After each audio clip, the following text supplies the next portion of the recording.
Natasha! I gotta change really fast. I look like a gremlin. Just gonna make some tea for my new guest. I'm very excited for this little human who's coming over. She's one of my nearest and dearest. Also, I have to heat up water in a saucepan because I broke my kettle and have yet to replace it. So that's cool.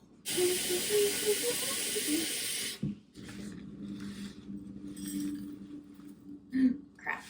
This is what happens when you're Kate in the kitchen. Let's hope for the best. Oh god, this is so scary. Just making tea. That's how I make tea. Is this how you guys make tea? Tea time with Kate. Yeah. Oh, that's kind of cute. Tea time with Kate. Show idea. Yeah. Do you want some honey? Yes, I do. Maybe not. Oh no.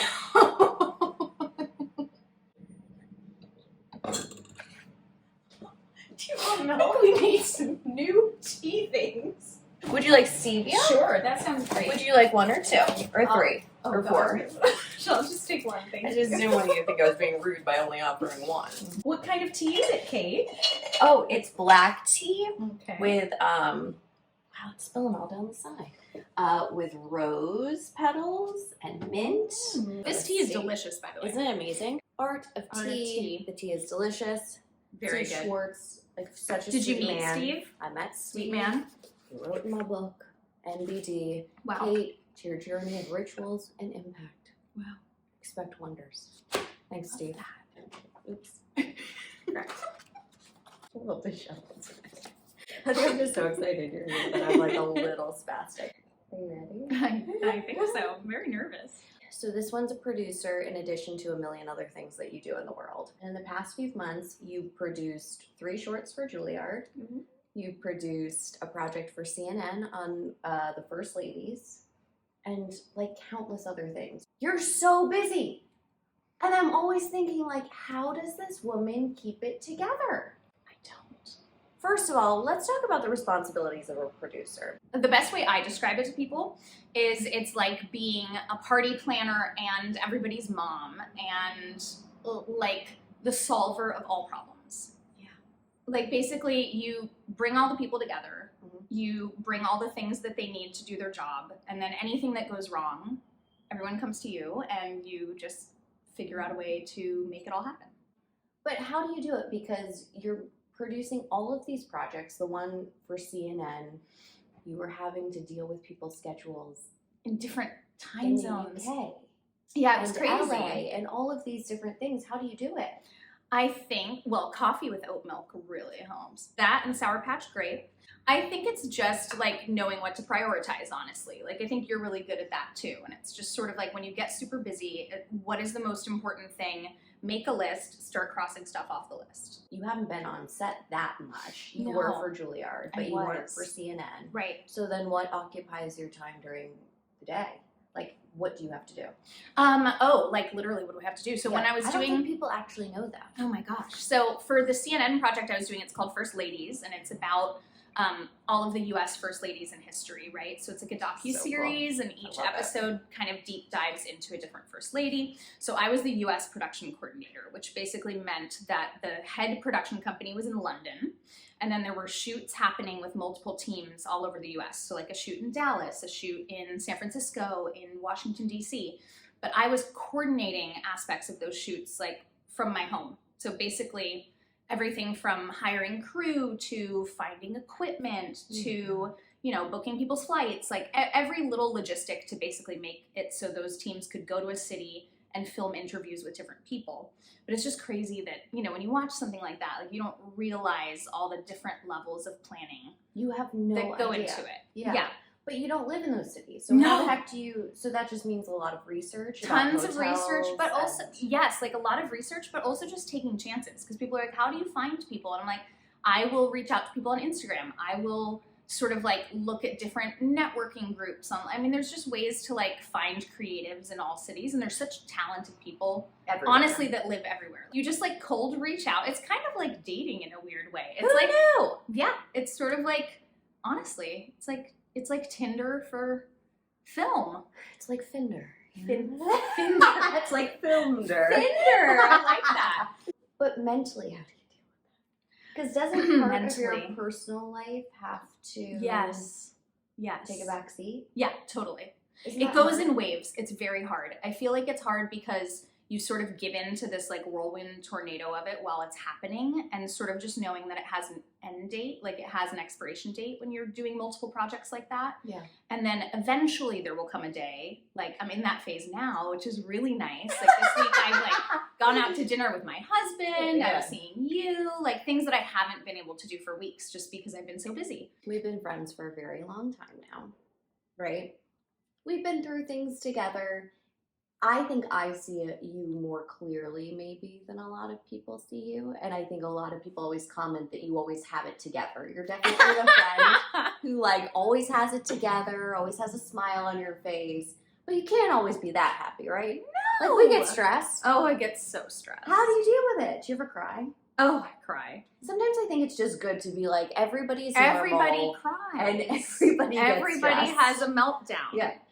But like, Yeah. what happens in those moments, and how do you take care of your mental health in Mm, times that's a of good like question. all of the stress? Yeah, you know, I will say I think it's sort of focusing on little things that ground you in those moments. Like I think like my dog, Potter, is Yeah. one of my favorite, you know, like having a pet, like having those things that just like bring you a sense of calm and a sense of joy. And Yeah. it can be silly things too. Like, I mean, sometimes I just put on music and I'll dance it out because I just have to dance and feel like I feel like that too. Yes. That's a good stress Yes. reliever. Yes. Or like, you know, if I can find the time, like even if it's 15 minutes of yoga or something that just kind of connects you to you and you breathe a little bit and you have to laugh at yourself too. Like I just, honestly, sometimes it gets so ridiculous and stressful Yeah.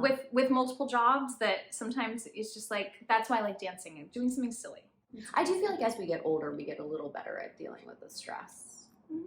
Sometimes. A little bit. Kind of, How yeah. is it different, actually? Being younger versus older. Yeah.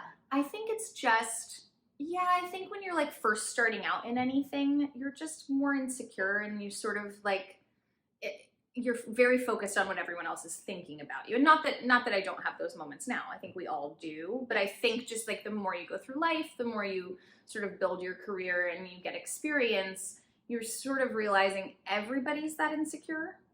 And Yes. so everyone is actually more worried about themselves than they're worried about you and what you're doing. And I think when you kind of like open yourself up to that, it takes a lot of that pressure off, where you think everyone is like putting focus on you, but everyone is actually feeling that same insecurity. So when you kind of realize it's an even playing field, it's just like, oh, that's how everybody feels.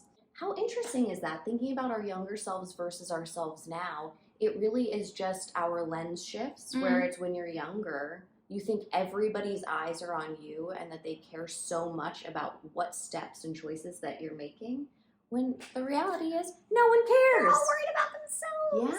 Yeah. Yes. And now, like, our perspective shifts, because now I'm like, you're right. I look around and anyone who's unkind, in the past... It's usually how they feel about themselves. Yes, I would have Yeah. taken that so personally, and now I'm like, okay, that's a reflection of what's going on internally in you. Yes. And you take it a little less personally, and Yeah. you don't carry it with you during the day as much as you did in the past. Yes. I will You say I being can let everything. go of things faster. That's the difference. Yeah. I think like even if something goes wrong, it's just about like, do I need to hold on to this and beat myself up Yes. about it, or can I just let it go? And I'm getting faster at letting it go. That's the good thing. Letting it go. Do you feel a pressure to succeed, and what does that kind of mean to you?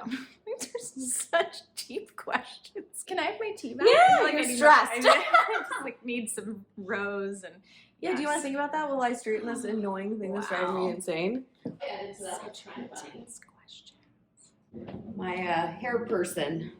Oh yeah. Yeah, my It's the same person who made the tea. yeah, exactly. Who's gonna clean And up the same later. person who's gonna sweep the floors. Okay. Okay, do I feel pressure to succeed? Yes. Yeah. And does that come from an external force or an inward? Wow. It's deep.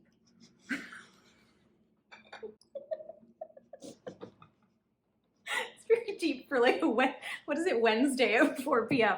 Honestly, I think it largely comes from inside, like from me. And I think that I've always been that way. Like since I was a little kid, I'm one of those people that I sort of like, I want to do something important and I want to make a difference and I want what I'm doing to have meaning. And so, you know, like to me, success means that I'm accomplishing those goals. Yes. And of course, like you want to like make other people in your life proud too. But I think, the pressure definitely comes from me. Is there a pressure to achieve a certain type of work, right? Like a level of work? Yeah. Is it a financial success? That's interesting. The working consistently is a huge part of it. Like if I'm working consistently with people that I love and projects that I love and where I feel aligned with what the story is, like that's great. I'm happy. Yes. Like it doesn't need to be that it's, you know, a certain level of like fame or name recognition or a certain level of money. I think it's the feeling like you're consistently getting to do the thing you love. Mm-hmm. It's really nice though when it can like make a difference or change something. And like that's why I think we tell stories and why we gravitate is that it can change something for somebody or they can see themselves in what you're doing, right? Yes. Like what you're putting on the screen. They're like, oh, that's me. Like that's my story. I can connect to that. And so if you achieve that even with like 2 people, I think you're doing a pretty good job as an artist. So that's all I really, you know, I think that's the most important. It'd be nice to have a couple more I was dollars. gonna say. I feel like we have some good combos. This one. Excited. I love you. Nice. Love you.